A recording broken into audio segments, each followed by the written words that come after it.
Ladies and gentlemen, welcome back to the Driveway Engineer, or gentleman and lady, however it goes. I'm JR. This is Daryl, my now turbocharged 6-liter C10. Today we're going to talk about a topic that's a pretty hot topic that seems to go around and around and around. It's one of those things where somebody on the internet did a thing and then everybody else ran with it, and now it's just accepted that that's the way it has to be. So what we're going to talk about today is compression ratio, boost, and ring gap. I've started calling this series the Build Back Better series because I think it has more of a chance of getting done than that legislation does, which is a joke, people. It's a joke. Take a joke. Anyway, Daryl has a 6-liter LQ4 with 862 heads on it, and I did that for the compression gain. And if you watch some of my videos, you'll see it has a really quick throttle response. And you know, it's that old laggy drive-by wire, and I kick the gas and it, bam, bam, it's very responsive. And that's because of the compression increase. Stock, an LQ4 is like 9 to 1, maybe 9.3 to 1. It's currently, with these small chamber heads on it, 10.2 to 1. Which was probably good for maybe like 10 horsepower or something, but the driving, the response and the driving ability of it is way better. Now, conventional wisdom back in the 80s, when everybody ran Roots blowers, they would have dropped the compression on this to 7.5 to 1, 8 to 1, and stuck a big blower on it. And it would have been doggy off boost, but the Roots blower makes boost pretty quick down low. So you wouldn't really notice that you had lost anything. But nowadays, my opinion is I want the highest compression I can run, and I'll add boost to it.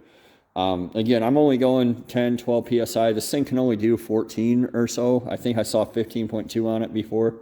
But where I was pulling, it may not have been accurate. So it'll do about 14 PSI. The wastegate, if I ever find it, has a 14 PSI spring in it. And that's what I'm probably going to pull it down a little bit because I don't really care, because I'm just driving up and down the road doing donuts. So increased compression will get you more throttle response, more power, more torque down low. Okay, now should you go, let's go outside to my little workbench. I gotta re-shuffle all my stuff. That stupid little bed on my truck can't hold anything, so I gotta use my trailer for everything. So if you have a 5.3, these are 5.3 pistons. Notice they have the dish in them. 4.8s are flat tops, and they perform the same trick. This is a 317 head, and your compression ratio comes from the volume that's left there. So if this pulls down, we'll just say 4 inches for the hell of it, right? And the volume's 300, and then you push it up here, and the volume's only 30, your compression's 10 to 1. That's where you get a compression ratio from. You can get a gain by flat top pistons, by smaller chambers. You can mill these heads. Some people will do that. They'll just cut 30 thou off of them.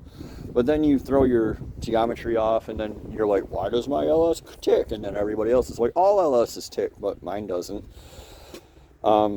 Then, you know, you got somebody telling you to get a push rod checker and do it properly and all that other bullshit. And in my opinion, it's just not worth it. Like, unless you can get the machine work done for like $100 or less, just go get 862 heads. Ring gap. And really, with a 5, like, I just wouldn't bother. The only reason I have 862 heads on Daryl is because I had 243s on it, and they were worth more sold than they were on the truck. So I sold them, which also increased the compression a little bit over 317s, but not quite as much. So, ring gap. Everybody asked, are you going to gap your rings? Did you gap your rings? What did you gap your rings to? I did not gap my rings. I'm not ever going to gap my rings. I don't care. Ring gap. This is the top ring that my thumb and finger are on here. See how it closes down? Whoop, whoop, whoop. So in the piston, see how it's sticking off there? In the bore, it's going to be pinched like that, right? So what you do is you take the ring off the piston, which, you know, you can't do one-handed apparently. There we go. You just walk it off, and you stick it down in the bore, All right, so you take this, you stick it down in the bore, you push it down with a piston square, and then you stick a feeler gauge in here and you see what is the ring gap. And if you don't like it, you take it over to a grinder and you cut the end a little bit, and then you do it again. And you do it again until you get to where you want to be. So the conventional wisdom is that you want 4 thousandths of ring gap for every inch of bore. A 5.3 is 3.78 inches of bore, which would mean that the minimum ring gap for it should be like 15 thou and a tenth or something like that, which is 0.0015, or I'm sorry, 0.0151. And if you're doing boost, what I would say, what I've heard before, somewhere between 7 and 8 thousandths. So with a 5.3, you wind up coming up to 26 thousandths. And the reason for that, the stated reason for that, is because under boost, under compression, under nitrous, under cylinder heat, they say the rings expand, but they can't go out in the cast iron cylinder bore, right? They can't, when you think expand, you think this, right? But they can't do that. So what they actually do is they grow like a snake. And so this closes. And if they close hard enough, it's got to go somewhere. So it'll lift this ring land up and break the top of your piston. And you'll get that with high ignition timing, high boost, low octane, a poor tune.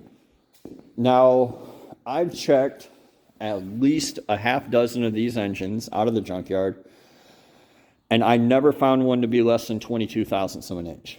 And I quit checking at that point. I stopped caring. 22 thousandths is close enough. And if you go, what the common people that follow Richard Holdner, he does 28 thousandths. That's what he likes. That's what he does. Or I think he has one dyno engine that he opened to 28 thousandths years ago, and he's still using it, more likely.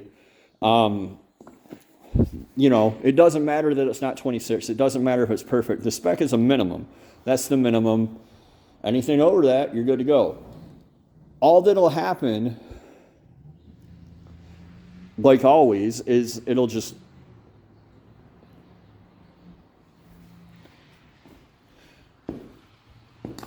if you're running a normal amount of boost, it will never matter to you. Like if you're trying to shovel 25, 30 pounds, then you know you should probably do this stuff. But what you'll see is people get into this whole, well, while I'm at it, it's real easy. I should clean these pistons up, and I'm going to put these pistons into an engine someday and run them. And that's what's going to happen. They're going to go in just like that. I'll probably never put those heads on an engine and run them. But if I had to, I would. Right? If Daryl just blows a head off, I'll be like, fuck it. I'll just put them on and run them. I'm not cleaning nothing. I'm not gapping nothing. I'm just not doing it. It's not that big a deal. It's not that critical. It's not like if you're running 10, 15 pounds of boost and on a junkyard engine and you haven't gapped your rings, it's not going to blow up.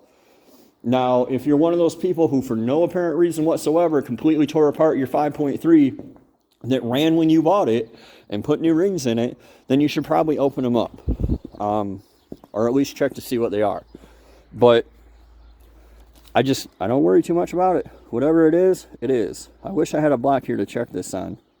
I bet they'd be 22, 24 thou anyway.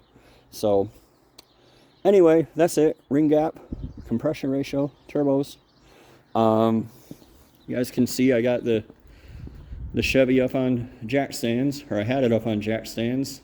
Why does it look like it fell off them? What the hell?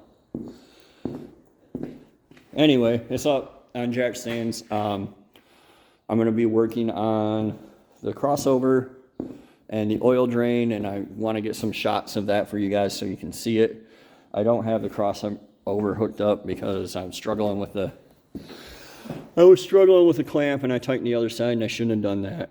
So I'm going to have to go under there and loosen it, but I'm kind of busy with other work-related stuff at the moment. So, but we'll get back to this, and you know, hopefully, well, definitely by spring, March, April, we'll have this thing on the dyno. We'll see what it makes. So thanks for watching, and we'll see if it blows up because it doesn't have ring gap, or because I cut a manifold I cut a manifold with an abrasive wheel on this engine 3 years ago, and I didn't cover the cylinder ports. Brr, brr, brr, brr, brr.